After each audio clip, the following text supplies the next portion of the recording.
Natawa talaga ako sa mga hirit nito si Attorney Rowena Guanzon tungkol sa Supreme Court decision sa impeachment ni VP Sara. Ito, panoorin natin. Ayan na, dineclare na ng Supreme Court na unconstitutional ang impeachment complaints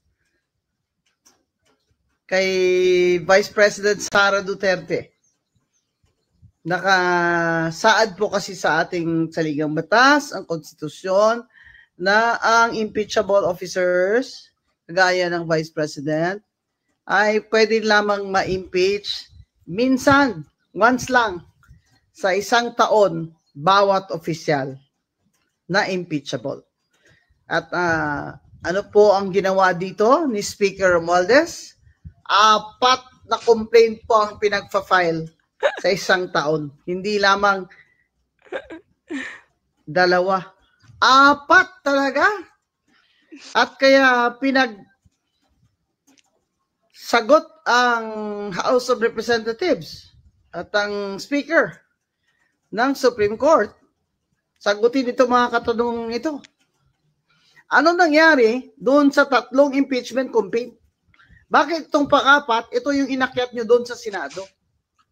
Bilang itong complaint na siyang basihan ng paglilitis o impeachment. Nasaan ang 3? Ano nangyari sa 3? Anong mga komite ang nagpasa nito? Sinabi pa ng Supreme Court, sagutin ni Speaker. Nabasa ba ng lahat ng congressman at congresswoman ang impeachment complaint na yan bago nila pinirmahan?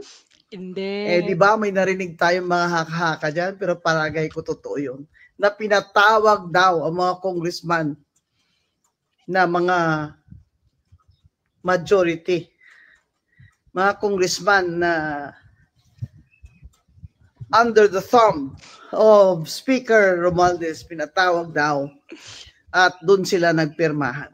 Yung mga hindi pumirma, yun yung hindi pumunta o hindi pinatawag. Kaya, ang tanong ng Supreme Court, nabasa ba ng lahat yung impeachment complaint na yun? Yung pang-4 bago yan pinirmahan ng mga sumang-ayon? Hindi na po sumagot. Yan ho ang problema.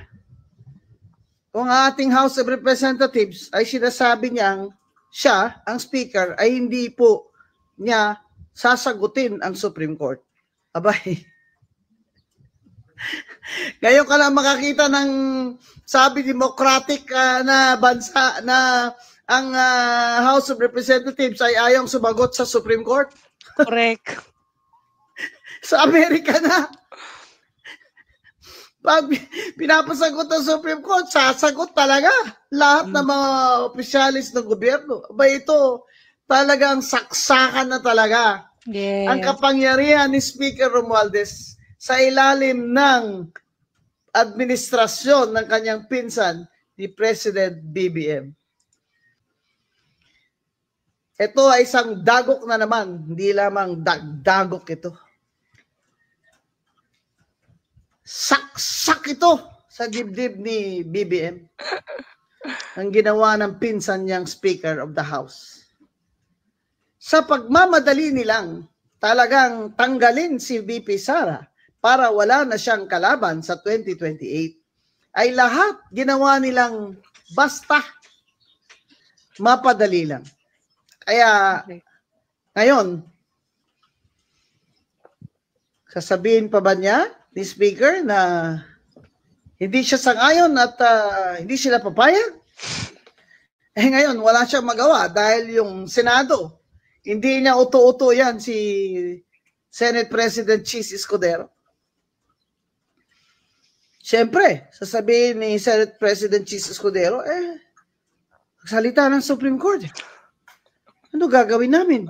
Mas mataas pa ba kami sa Korte Suprema? Yes. Mas mataas pa ba ang House of Representatives under Speaker Romualdez sa Korte Suprema? BBM, kasalanan po ito lahat ng inyong pinsan.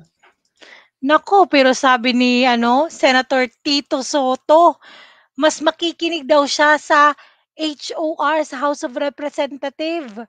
Puwede daw i-disregard yung desisyon ng Supreme Court. Oh, tingnan niyo, imagine, senador 'yan ha, na nagsalita, si Tito Soto. Buti nga talaga't hindi siya yung magiging presidente ng, Senate kasi 'pag 'yan naging presidente, tuta 'yan, eh. Tuta 'yan siya, eh. Naku, talaga. Kaya sana po tanggalin nyo na yan as speaker. Yan lang po nakakasama na talaga ng image niyo lalo eh. Kasi lahat ng ginawa niya, simula pa dun sa budget na institutionalize na yung lahat ng mga ayuda doon na ginawa nilang So, yun na nga guys. Ewan ko 'to kay attorney, hindi natapos yung niya, video niya. So guys, 'di ba? Tama naman talaga, nagdesisyon na yung Supreme Court. Bakit ba, mas mataas pa ba kayo? Naku guys, grabe talaga yung mga senador na pro-admin. Alam mo yung pilit talaga na binayaran siguro. Kaya guys, ano masasabi niyo? Don't forget to like and subscribe to our channel. Have a great day for more updates.